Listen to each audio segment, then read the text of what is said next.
Alors, voici donc venue notre dernière conférence de la journée. Elle s'intitule « La ville au bout des doigts ».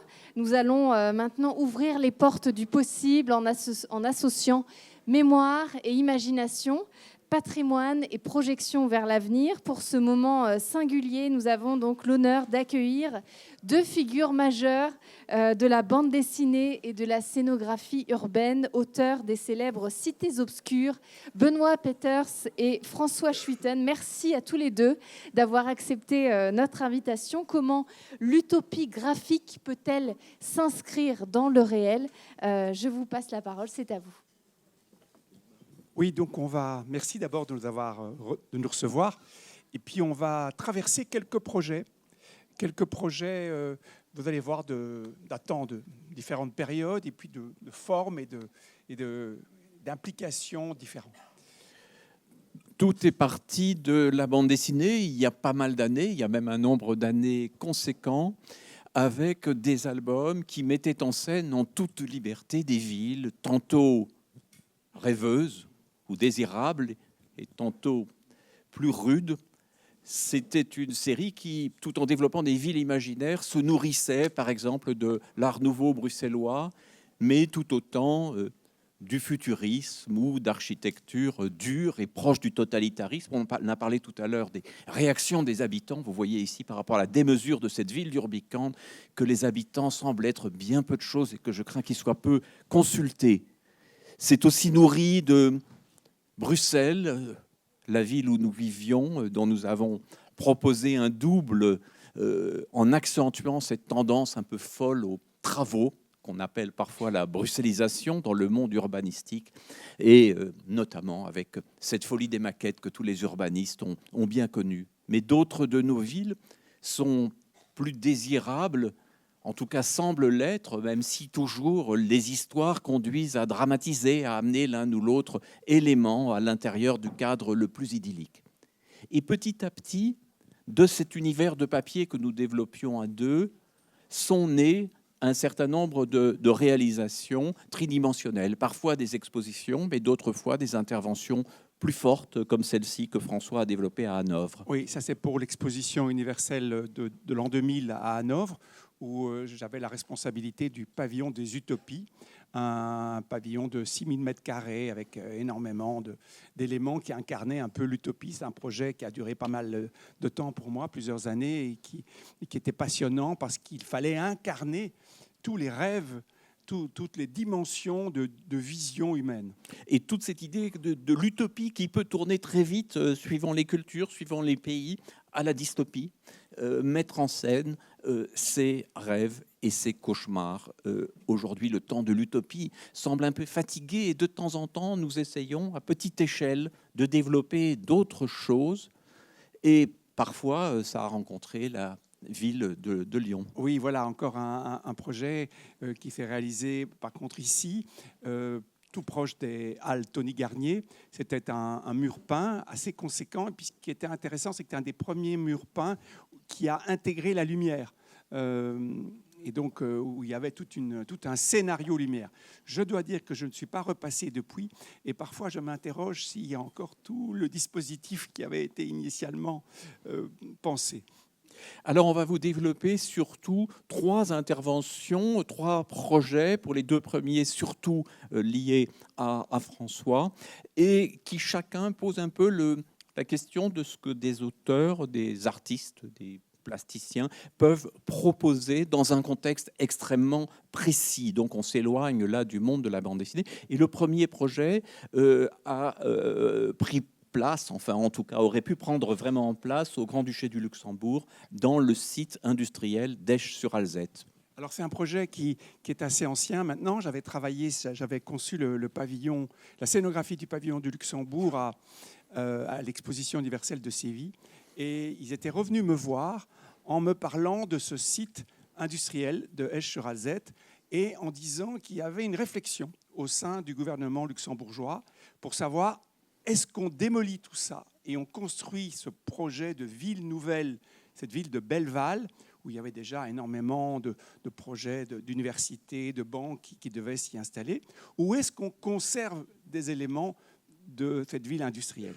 Alors, tu as été d'emblée fasciné par la force de ce site, par la puissance de ce qui restait, et en même temps, qu'en faire qui n'entrave pas le développement possible de cet endroit. Comment imaginer quelque chose qui en fasse plus qu'une façade, somme toute, ou qu'un simple élément de décor? Oui, et la première fois que j'avais visité, c'était au moment de cette exposition universelle. C'était très beau, il neigeait.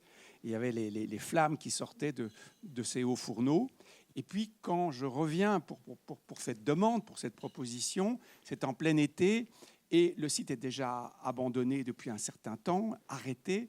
Il y a un des hauts fourneaux qui a été vendu à la Chine, et il y a des mares, il y a des oiseaux qui commencent à envahir le site, il y a la nature, il y a évidemment une locomotive qui s'est arrêtée au milieu. On sent que tout s'est figé presque d'une heure à l'autre. On voit encore les gants des ouvriers. Et il y a beaucoup d'émotions, évidemment, dans ce moment-là, ce moment où on sait qu'il est un peu suspendu entre un passé et un avenir très incertain. Tout conserver du site est certainement impossible, car c'est un site extrêmement vaste, extraordinairement puissant, mais vaste.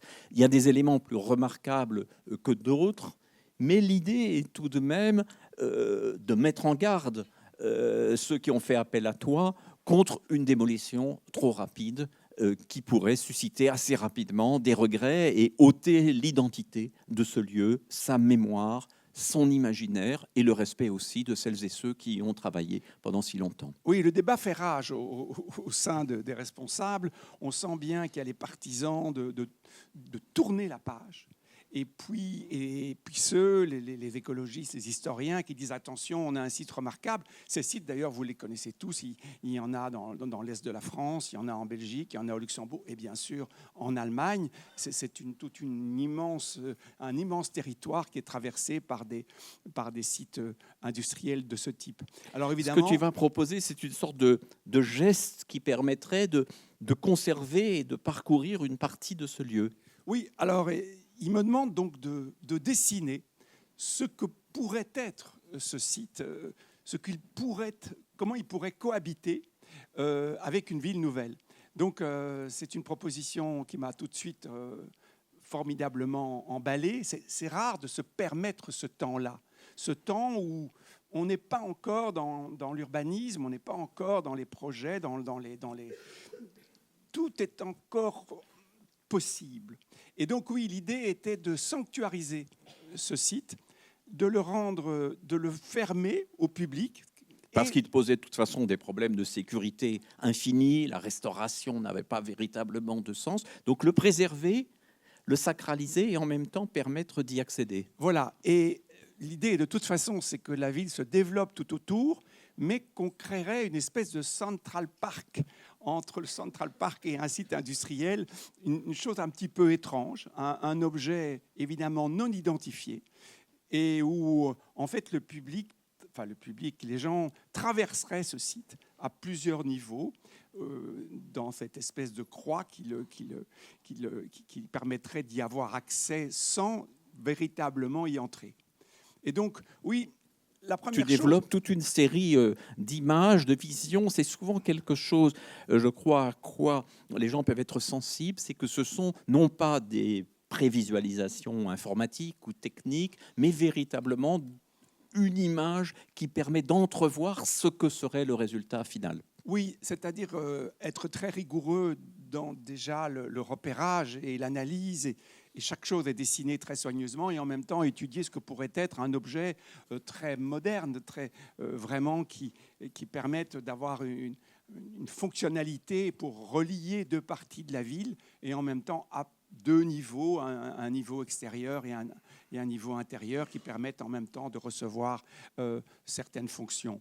Alors il y avait aussi l'idée de, à certains moments, pénétrer dans quelques lieux un petit peu essentiels de ce site et de voir par des projections, par des mises en scène, quelle est l'histoire de ce lieu, comment les gens travaillaient là, et de sentir la présence, parce que je l'avais rencontré, toutes les personnes parfois de génération en génération qui ont vécu, qui ont travaillé dans ce site.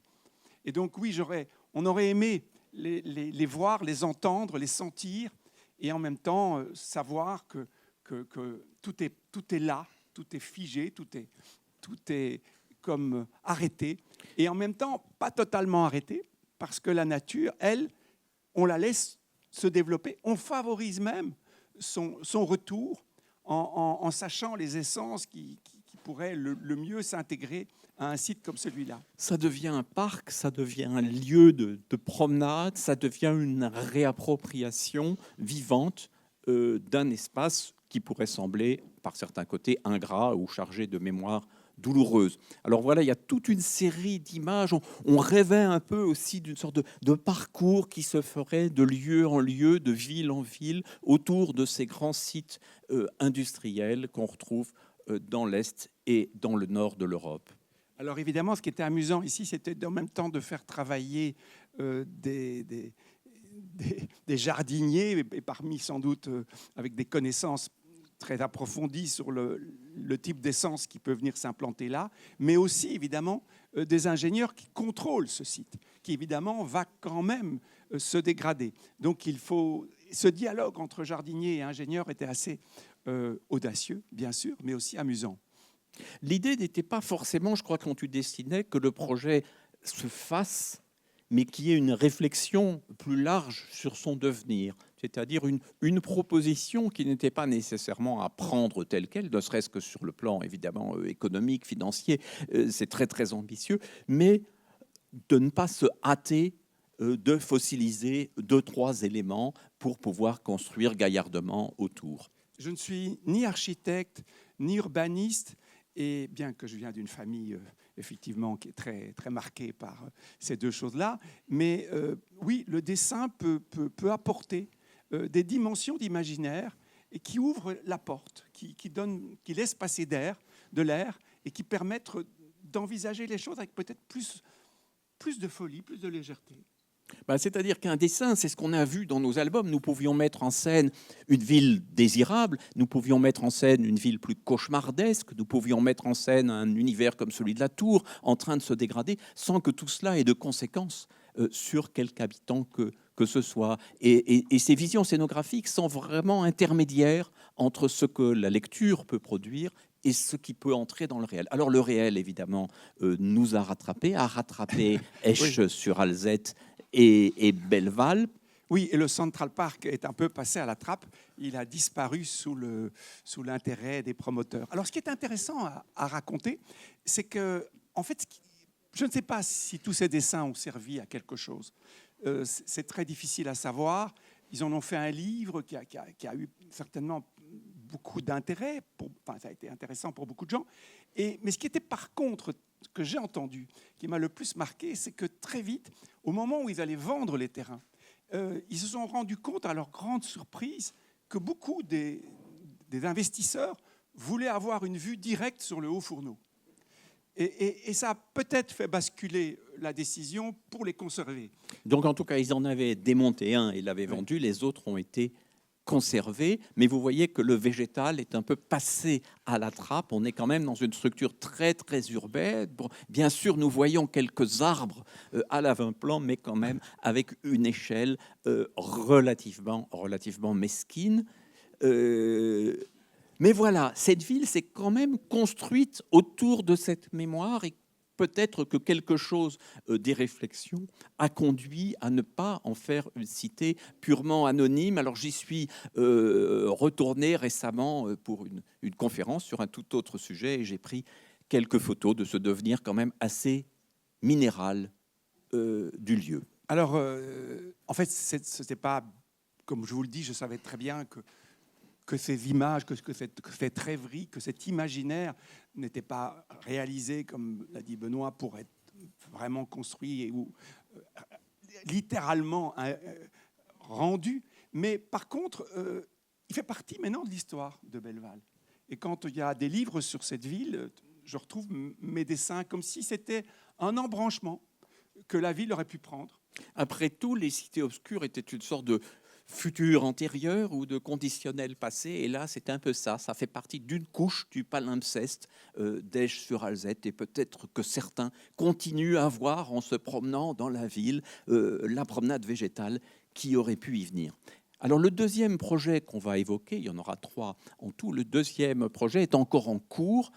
C'est autour d'un site absolument immense en banlieue parisienne, Meudon-la-Forêt, un site absolument incroyable et en même temps totalement fragmenté et devenu au fil du temps quasi illisible. Oui, le site de Meudon, au départ, c'est un projet extraordinaire de l'architecte Le Nôtre, sans doute une de ses plus belles réalisations, un de ses plus beaux jardins, encore plus impressionnant que Versailles, avec une très grande perspective et qui fait qu'il y avait quelque chose d'un petit peu majestueux, magnifique. D'ailleurs, tous ces jardins, que ce soit le Versailles, le Meudon, étaient reliés entre eux. Enfin, on pouvait passer de calèche, en calèche ou en cheval, on pouvait comme ça passer d'un château à l'autre. Tout convergent vers le château du marquis de Louvois, ministre de Louis XIV, qui devait à la fois développer quelque chose de magnifique et en même temps éviter les mésaventures survenues à Vaux-le-Vicomte, où l'étalage de richesses avait fini par nuire.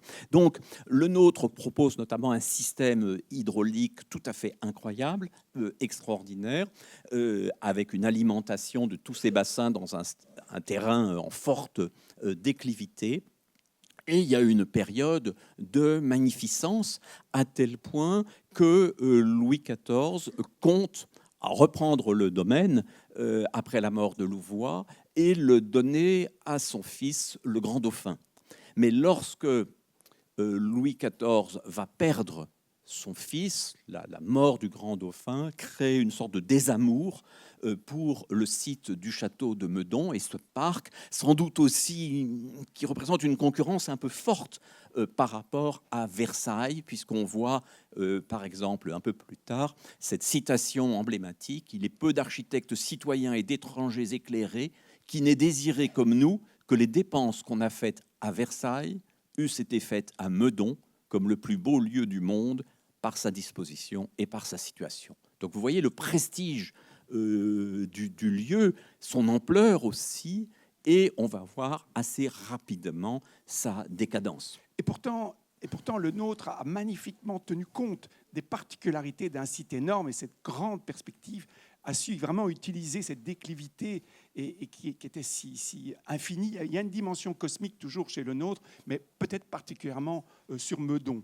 On a l'impression qu'on est relié à une route sans fin, aux astres. Évidemment, le temps, lui, va passer par là. Assez vite, en 1795, le château est incendié, puis ruiné. Le parc perd une partie de son sens et il va en rester pendant tout le 19e siècle des vestiges, mais des vestiges assez tristes et peu utilisés. Oui, et puis après, la modernité, des tas de choses qui font que cette grande perspective est totalement brisée. On y installe des tennis, des parcs pour... Et puis la ville gagne de plus en plus. Évidemment, on est extrêmement proche de Paris.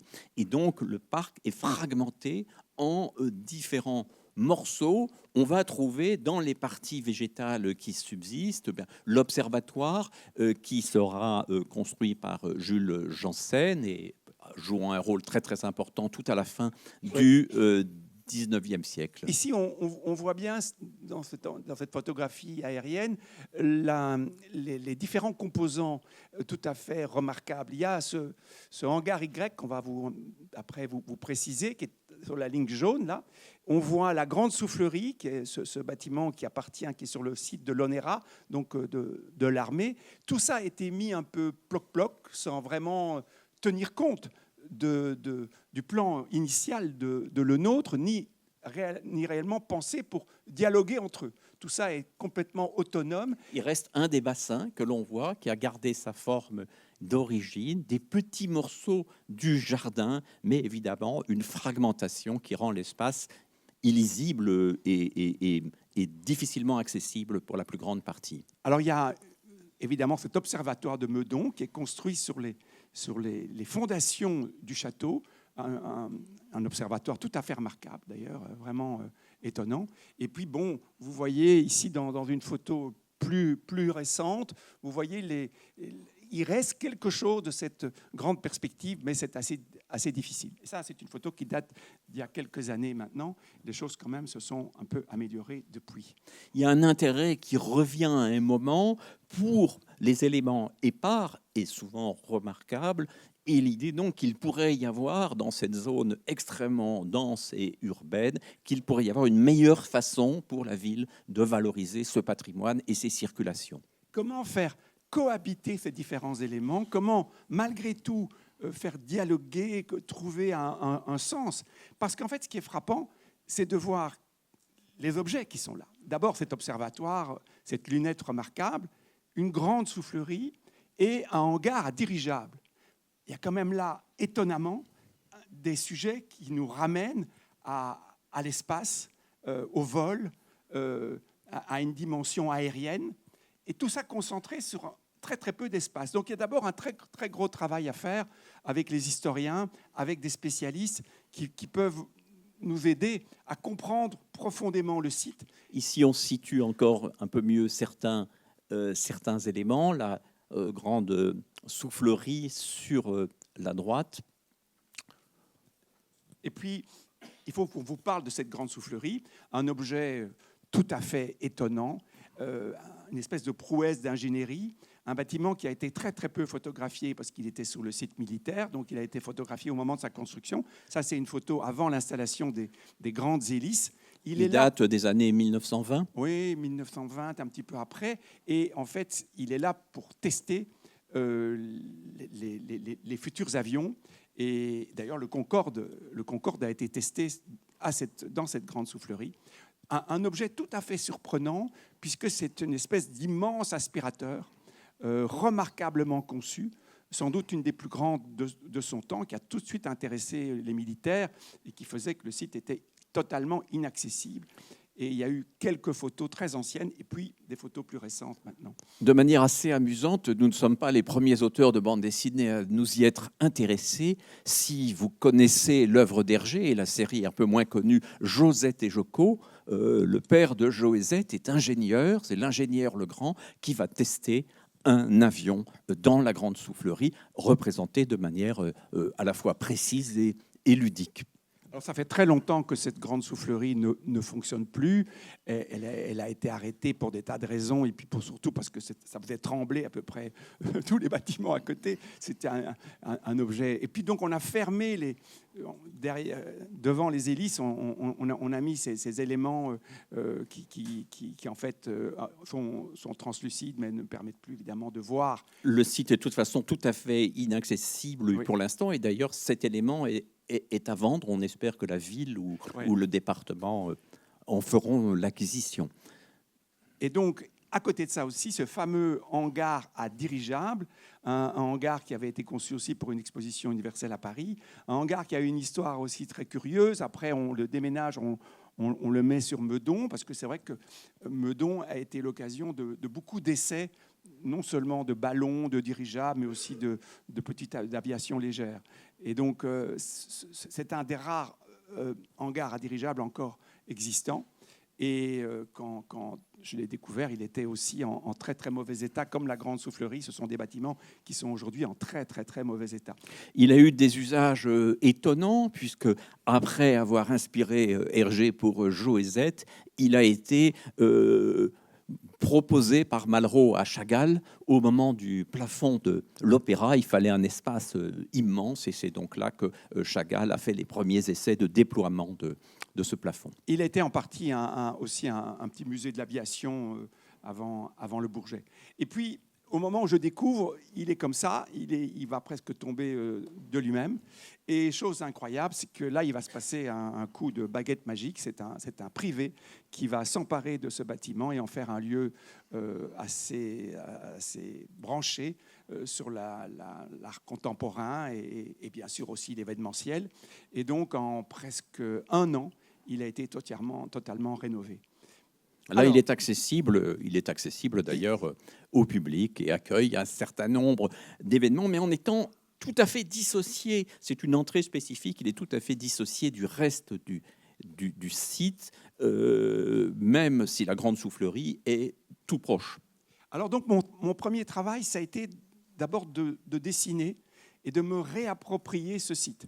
Vous me direz que on aurait pu prendre un drone, mais c'est plus intéressant de faire le travail et l'effort de tout comprendre et de s'approprier au point où vous pouvez vraiment reconstituer un vol d'oiseau sur ce site et d'imaginer comment on pourrait faire en sorte que tous ces objets, que tous ces éléments se remettent en dialogue. Là, tu es quand même bien loin de la vue d'un drone, puisque c'est une vue assez largement imaginaire. Oui, effectivement, mais j'aurais pu m'inspirer de la photographie d'un drone.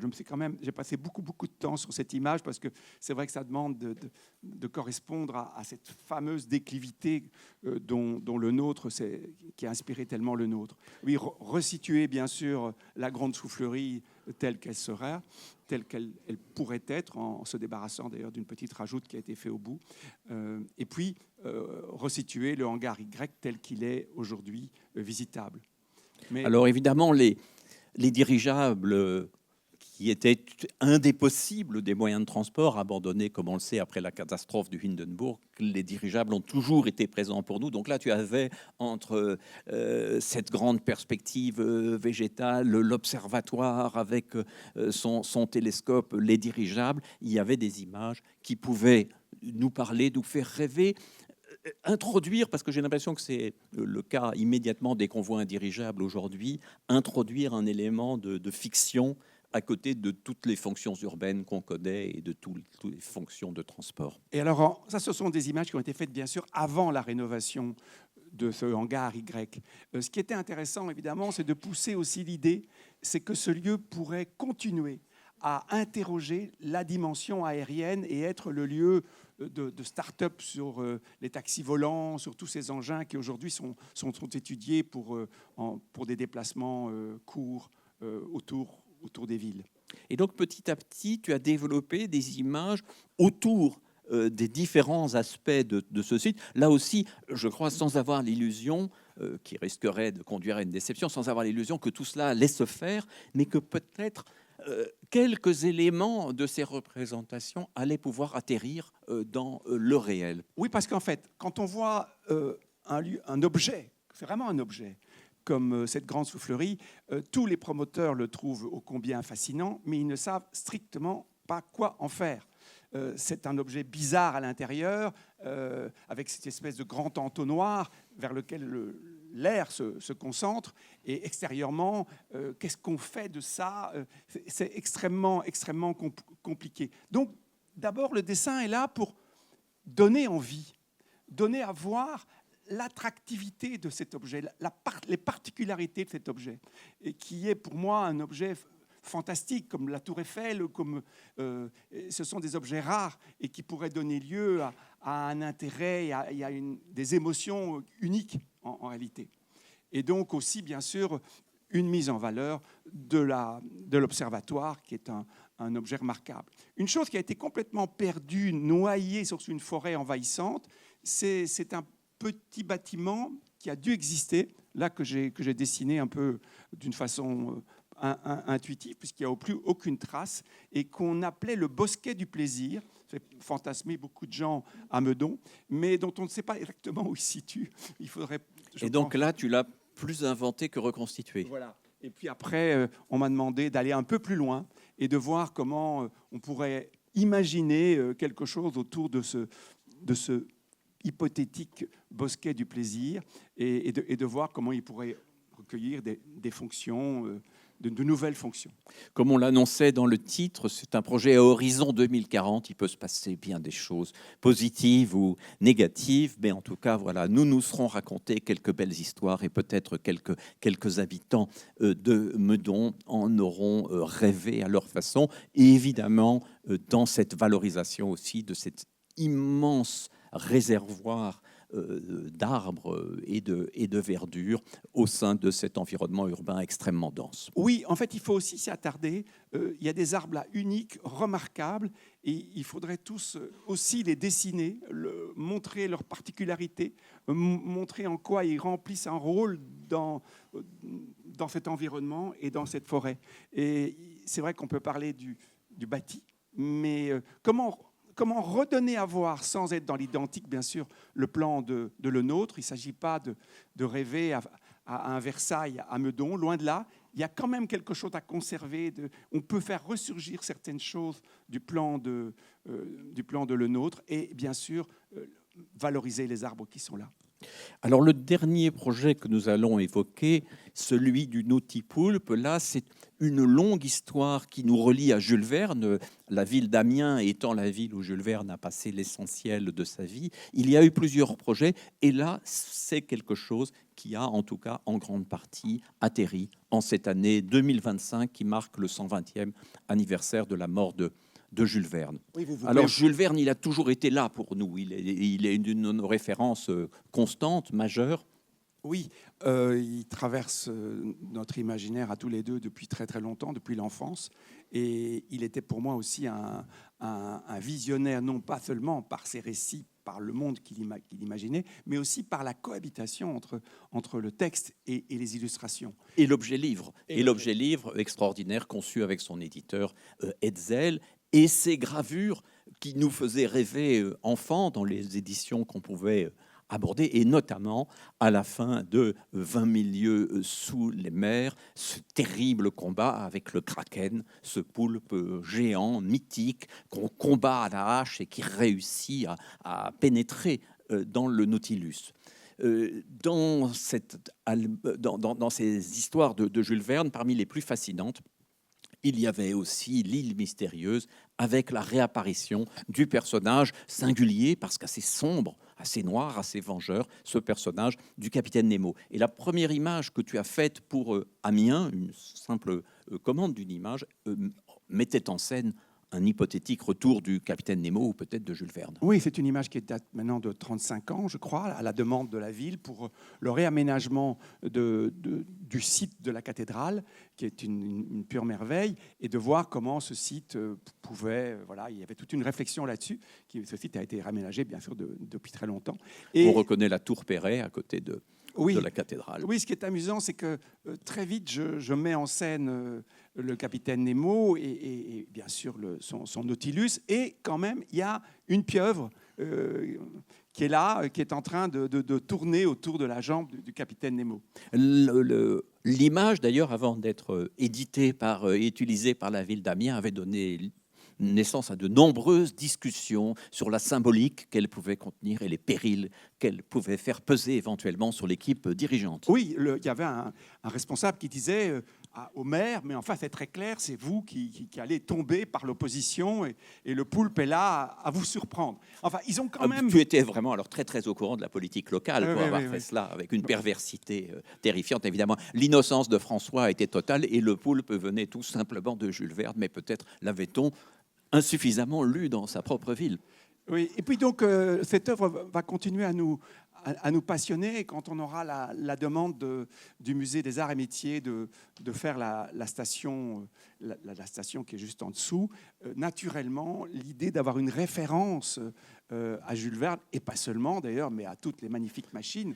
Une sorte de Nautilus souterrain, d'ode à la technologie, au mécanisme. Ça, c'est les dessins initiaux que François a fait, et vous verrez que parfois la précision du dessin aide à une concrétisation relativement fidèle. Alors là, pour convaincre les responsables de la RATP, et ça a été une aventure assez ambitieuse, parce que c'est une station qui était très ambitieuse dans son revêtement, dans son aménagement, j'ai fait attention à être d'une précision extrêmement réaliste, pour que chaque plaque corresponde réellement au métrage, les quais, enfin tout était extrêmement appuyé et précis. On n'est pas du tout dans l'idée d'une scénographie temporaire, donc on est dans l'utilisation du métal, du bois, de matériaux nobles, de choses qui sont véritablement pensées pour durer. Mais Ouais. ça donne naissance à des discussions sans fin. J'ai participé à l'une ou l'autre de ces discussions où tous les responsables des directions de la RATP donnaient chacun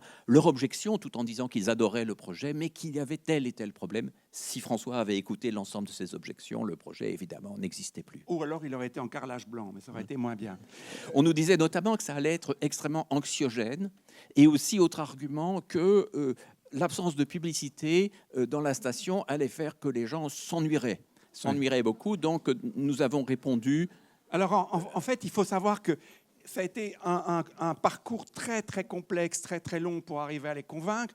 Ils nous ont demandé de faire une 3D, mais vous savez, ça, le projet a 40 ans, donc les 3D étaient quand même étaient assez limités. Mais enfin, on y est arrivé. Puis ils nous ont dit oui, mais on ne se rend pas bien compte. Puis on a fait une maquette extrêmement précise, extrêmement réaliste.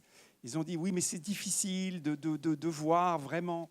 Et puis on s'est dit, on va leur montrer ce que représentent dans la station même les plaques de cuivre sur un échantillonnage comme ça de 2 mètres ou 3 mètres jusqu'à 4 mètres de hauteur, pour qu'ils voient que ce n'était pas si inquiétant, que ça pouvait donner une certaine sensualité, suavité, je dirais même. Et puis à la fin, ils ont dit, bon, alors, de toute façon... On est trop loin, il faut y aller. De désespoir, ils nous ont dit oui, je crois. Et ce qui était passionnant, c'est que, en fait, quand on voit la station, elle est très, très proche des dessins. Et je me rappelle encore la première fois qu'on est entré dans la station, nous avait permis d'être à côté de celui qui conduisait la rame. Et je me rappelle des dirigeants qui nous ont dit « Ah ben oui, alors, c'est comme ça. C'est ça que vous vouliez faire. » C'est toujours un peu compliqué, en fait, d'essayer de traduire des émotions par le dessin. On a comme l'impression que le dessin n'est pas crédible. Et en même temps, ça fait rêver.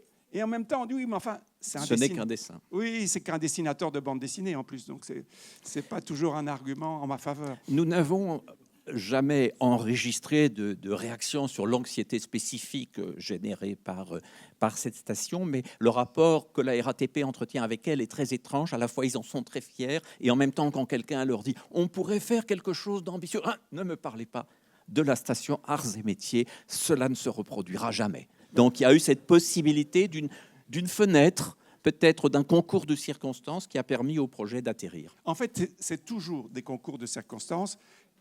Et c'est pour ça que beaucoup de projets ne se font pas. C'est qu'il faut des alignements d'astres extraordinaires. Alors, on apprécie d'autant plus quand ça arrive. Et on se dit, oui, alors, ça semble naturel, mais ça ne l'était pas. À peu près au même moment, a été retrouvé dans des circonstances extraordinaires, au fond d'une malle, un roman de jeunesse de Jules Verne auquel il avait renoncé, paru au XXe siècle, un roman assez pessimiste que son éditeur Hetzel n'aimait pas. Ce roman a été retrouvé miraculeusement et on a demandé à François d'en faire la couverture, puis une édition un peu à la Hetzel, assez illustrée. Oui, ce qui est amusant, c'est que ce roman, il le fait tout au début. C'est presque avant Les Voyages extraordinaires, ou parallèlement à 5 semaines en ballon. C'est juste après 5 semaines en ballon, voilà. Mais ça n'est pas dans la même ligne, et donc le roman est oublié. Mais il est retrouvé à un moment où cette description de Paris en 1960 est évidemment colorée par le passage du temps, puisqu'on est là vers la fin du XXe siècle, dans les dernières années du XXe siècle, et François illustre, mais évidemment avec un regard forcément un petit peu décalé, pas simplement historique, illustre les visions de Verne. Oui, c'est très curieux d'illustrer en 1990, un roman qui a été écrit en 1860, imaginant Paris en 1960. Je ne sais pas si vous me suivez, mais c'est un peu particulier. Et heureusement, il y a quelques moments des descriptions, on comprend ce qu'il veut faire, où on voit bien que Haussmann le passionne, ou peut-être le traumatise. Et donc, on est au début de l'haussmannisation. Hein, oui. Ouais, et évidemment, celle qu'imagine Verne est beaucoup plus radicale. Il fait aussi de Paris un grand port, le port de Grenelle. Oui, et il a des visions qui d'ailleurs ont toujours un certain sens. Paris est considéré comme une ville-monde, mais pour être totalement une ville-monde, elle doit être liée à la mer. Et donc, un port est toujours une réflexion en cours, un port aussi important que Jules Verne l'aurait imaginé. Il y a aussi des voitures qui marchent au gaz. Et des embouteillages. Et des embouteillages important. On évoque moins la pollution. Enfin bref, Jules Verne est là. Jules Verne nous habite, il entre dans certaines des histoires des cités obscures, comme l'histoire de l'enfant penché. Et c'est donc de manière assez naturelle que François est approché à nouveau par la ville d'Amiens pour la maison qu'a occupée pendant longtemps Jules Verne. Et c'est très, très émouvant, cette maison. Évidemment, il a écrit à peu près tous ses grands romans dans cette maison. Il y a un lieu, sans doute, qui est fascinant et que je vous conseille d'aller découvrir. C'est une petite pièce, une toute petite pièce. Dans les hauteurs de la maison. Et c'est là où il aurait vraiment, vous voyez, ce petit bureau, c'est là où il écrivait tous les jours, et ce lit à côté où il devait sans doute se reposer. Ce qu'on voit à travers la fenêtre est aussi touchant et frappant, c'est qu'il aurait vu, enfin maintenant c'est couvert, mais il voyait entrer et sortir les trains qui arrivaient en gare et qui partaient de la gare d'Amiens. Alors, comme le jardin, la propriété a été amputée, François réalise une grande fresque sur un mur qui était jusque-là aveugle. Et puis, tu prolonges cette tour qu'il y a dans la maison avec un élément qui doit sembler, d'une certaine façon, avoir toujours été là, comme s'il était déjà présent au moment où Jules Verne vivait. Oui, et donc c'était comme de rendre encore plus fort le signal, parce que quand on arrive à tourner... À Amiens. Amiens, où est-ce que je vais à Amiens, il y a un périphérique, et ce périphérique passe évidemment tout proche de cette maison Jules Verne. Donc il fallait vraiment l'identifier, il fallait marquer cette tour pour qu'on sente l'empreinte que ce grand écrivain a eue avec ce lieu. Donc c'est un signe que tu ajoutes dans une maison qui, par ailleurs, est à peine transformée, abrite une très belle collection, nous donne vraiment l'impression d'être encore dans la maison qu'il a connue. Et puis va arriver ce projet du Nautipoulpe, qui est le plus important, mais qui s'inscrit donc dans le prolongement de cette longue familiarité avec Jules Verne et sa ville. D'abord, on m'approche pour un problème, c'est que devant la gare d'Amiens, il y a une immense surface en pierre, très minérale, avec un gigantesque auvent. Et on me dit, voilà, c'est un espace que les Amiénois n'aiment pas, qui a d'ailleurs presque valu la perte du majorat du précédent maire. Et donc, il y a l'idée, qu'est-ce que vous pouvez faire pour non seulement redonner un petit peu de chair et de plaisir à cette place mal aimée, et en même temps y introduire un élément emblématique de l'univers de Jules Verne. Parce qu'il faut dire que Jules Verne est partout et nulle part à Amiens. On trouve une station de péage Jules Verne, une université Jules Verne, une pharmacie Jules Verne, une ligne de bus, et qu'à un moment, ça devient un signe vide. Et donc, essayer de redonner un signe plein qui soit porteur d'imaginaire. Et c'est là où tu vas commencer à développer lentement et en collaboration ce qui deviendra le Nautipoulpe. Oui, d'abord, c'est parce que j'avais rencontré préalablement un sculpteur dont j'ai tout de suite apprécié le travail, Pierre Mater. Sans lui, ça aurait été inimaginable, bien sûr. Sculpteur spécialisé dans le travail animalier. Voilà, exactement. Et en plus, ayant une connaissance non seulement des grands volumes, mais des techniques de fonderie, de métal, etc. Donc, ensemble, on va commencer à dialoguer pour essayer de voir comment transformer cette immense place, comment y adjoindre un élément qui, lui aussi, il faut donner le sentiment qu'il aurait toujours été là, qu'il aurait surgi des entrailles d'Amiens, qui viendraient des ortillonnages, qui auraient comme ça permis l'arrivée de ce Nautipoulpe. Il y a des tâtonnements, d'abord des tâtonnements sur l'emplacement, sur la manière de l'y inscrire. C'est pas simple, ça va être un objet de poids, vous l'imaginez tout de suite très grand, mais petit à petit, de variante en variante, l'objet commence à prendre forme. Oui, au début on ne sait pas très bien, on met le poulpe, on met le Nautilus, on ne voit pas encore, et puis très vite, l'idée c'est de faire une hybridité.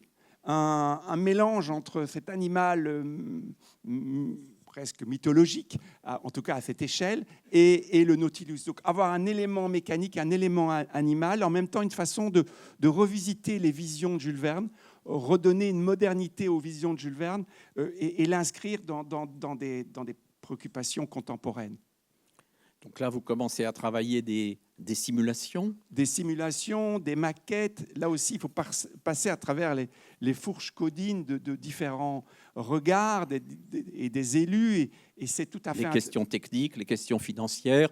que l'envie soit là et que peut-être l'objet devient plus fort que le lieu pour lequel il a d'abord été conçu et que peut-être on commence à se dire mais ce Notipulp trouverait une meilleure place ailleurs. Et ici, d'ailleurs, on a un problème, c'est que le sous-sol de cette immense surface de pierre est un sous-sol très complexe. Il y a des vides, il y a des espaces techniques, et on ne pourrait pas faire surgir cette pieuvre géante comme il est naturel qu'elle vienne s'inscrire. Et donc, on est obligé de mettre un bassin qui surélève, et ça pose problème, ça nous ennuie beaucoup, Pierre et moi. Et donc, on travaille, on essaie de trouver des solutions avec les ingénieurs, mais on n'y arrive pas sur ce site. Et donc, on va chercher un peu le lieu aussi. On sait que c'est Amiens, on sait qu'il doit être très visible, c'est quand même un investissement important pour la ville. Et donc, c'est aussi une façon de le tester, de le projeter. Là, c'est juste devant la gare, mais ce qui n'était pas non plus très bien. Il était un peu écrasé. Vous voyez l'énorme auvent qui a été réalisé et qui ne plaît pas du tout aux Amiénois. Puis après, on imagine sur la rue piétonnière, et là, on est aussi un peu trop enchâssé. Il manque d'un petit peu d'envolée. Il est moins relié à l'eau. Moins relié naturellement à l'eau. Et puis, en fait, c'est comme une évidence. Amiens se développe pour l'instant derrière la gare, sur le site des Halles Fraissinet, un site où ils sont en train de construire des hôtels et différents bâtiments. Un site qui était à l'abandon à peu près au moment du début du projet, mais qui se branche sur le développement. Donc, ça devient une raison supplémentaire de l'ajouter là. Et évidemment, voilà, là aussi, on fait des prévisualisations pour voir comment il s'inscrit. Ce qui est très intéressant, c'est qu'alors, il va créer un appel, il va aussi habiter, qui est aussi une immense surface vide juste devant cette halle Fraissinet, qui n'est pas du tout encore réhabilitée. Et puis, bien sûr, des dessins Mais ce projet-là bloque quand même. Il bloque quand même parce que c'est vrai que cet animal est fait en bronze. C'est 1 an pour une fonderie comme celle avec laquelle on va travailler. C'est donc un investissement important. C'est énorme, mais ça ne peut pas être fait à une autre échelle. Donc ça monte jusqu'à 7 mètres. Ça s'étend sur plus de 10 mètres. Et puis on nous propose de le faire en résine pour que ce soit moins cher. Enfin bon, bien sûr, il y a toutes les tentations de réduire le coût, mais on a résisté, on a dit c'est ça qui va lui donner tout son sens. C'est évidemment de le réaliser dans une tradition qui nous rappelle aussi Jules Verne, avec des matériaux qui vieillissent évidemment magnifiquement bien, qui vont verdir l'animal et qui vont lui donner toute sa cohérence. Alors il se passe là une chose amusante, c'est que François, peut-être dans une stratégie de conviction par rapport à la ville, et peut-être aussi parce que cette image continue à l'habiter, le fasciner, réalise une série de dessins mettant en scène, dans différentes situations, le Notipulp. Et je vois un jour chez François, sur sa table, plusieurs de ces dessins, et j'ai une irrésistible envie de nourrir l'objet Notipulp d'un récit. Et on se dit avec François, mais après tout, ce récit sera peut-être aussi une façon de faire accepter cet objet, pas seulement par les édiles locaux, mais aussi par la population. Il est porteur d'une histoire, il nous relie à un grand récit vernien, tout en étant différent. Il nous relie évidemment à la ville elle-même. Et oui, il faut une histoire. J'ai vu que tout de suite, il y a quelque chose qui changeait dans le regard. Ah oui, il serait passé par là, ah oui, il serait passé par les ortillonnages, il aurait erré, il serait passé devant la cathédrale, il serait monté sur la tour Perret. Brusquement, il s'inscrit dans la ville, il joue avec l'histoire de la ville. Et puis, bien sûr, naturellement, avec Benoît, on trouve le titre « Le retour du capitaine Nemo » comme la première illustration qui avait été réalisée 35 ans plus tôt. Et donc, un livre vient et ce livre, d'une certaine façon, donne une assise. Bien sûr, tout le monde ne l'aura pas lu dans la ville, mais quelque chose du récit circule, se retrouve, ôte peut-être l'idée d'une simple gratuité, d'un simple geste d'artiste. Et de transformation en transformation, cette statue qui commence à être fondue, à être réalisée, ce livre donne aussi naissance à un spectacle musical qui met en scène toute cette histoire sur un autre mode, avec du dessin en direct, avec un jeu de projection, avec le capitaine Nemo qui chante sur scène son Nautilus perdu. Oui, ce qui est intéressant en fait de mettre un objet comme celui-là, c'est de l'encadrer en fait de différentes façons. C'est en fait d'en faire un peu un projet multiforme. hybride. Et puis, c'est de retrouver là encore Jules Verne. Jules Verne était très intéressé par l'adaptation de ses livres dans des spectacles qui étaient des spectacles très populaires et très spectaculaires.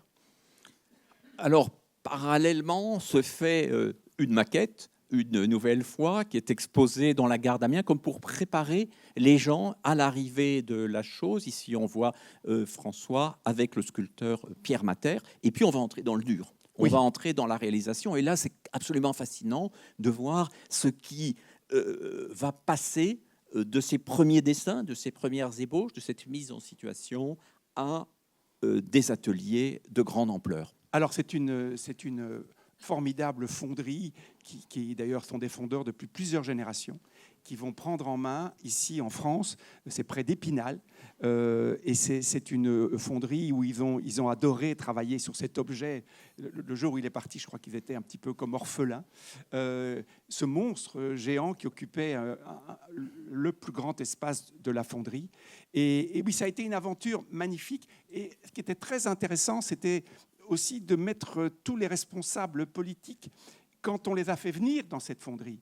Et enfin, il n'y avait pas seulement des chiffres, parce que c'est terrible de vendre des projets avec... Les gens ne regardent plus que les chiffres, ils ne regardent pas tout ce qui s'est développé, tout le travail extraordinaire que ces fondeurs vont faire. Tout ce métier qui est conservé pour un des plus grands projets qui était développé, tout ce travail de patine qui va se réaliser et dans lequel, par-delà le sculpteur, les ouvriers jouent un rôle essentiel. Et donc, quand ils voient tout ça, il y a une fierté qui naît. Ah oui, on prolonge, on aide à défendre des artisans comme ceux-là, et ça change énormément tout ce qui va tourner autour de l'aventure de cette sculpture. C'est évidemment l'ensemble des métiers qui travaillent pour. Alors, comme la sculpture doit arriver en mars 2025 à Amiens pour la date anniversaire, la sculpture va faire une première halte à Bruxelles, devant le gigantesque palais de justice de Bruxelles. Là, vous voyez les difficultés, la complexité de l'installation. Et ce qui sera très amusant, c'est qu'en voyant cet objet dans un tout autre contexte, où la référence vernienne est moins forte, mais où le monstre du palais de justice et toutes les affaires judiciaires qui ont accablé la Belgique ces dernières années, tout cela donne tout d'un coup un autre sens à l'objet. Oui. C'est comme une vengeance de la nature ou un monstre qui sort du sol pour rétablir une justice défaillante. Il sort des pavés bruxellois juste devant ce palais de justice. Et je me rappelle encore un Italien qui venait me voir et qui me disait « Ah, vous êtes quand même gonflés, vous les Belges. Mettre un poulpe, mettre un symbole de la Camorra devant le palais de justice, ça, on n'aurait jamais osé. » Et donc là, il va s'intégrer pendant quelques semaines, au point que beaucoup de gens voudraient le garder. En même temps, il a été conçu pour un espace à une échelle beaucoup plus petite, et il paraît parfois presque trop petit pour cet endroit du palais de justice qui était le plus grand bâtiment d'Europe au XIXe siècle. Et donc, le voilà finalement qui quitte Bruxelles et qui arrive dans son vrai site, même si le vrai site est encore en construction et en développement. Oui. Il est à Amiens.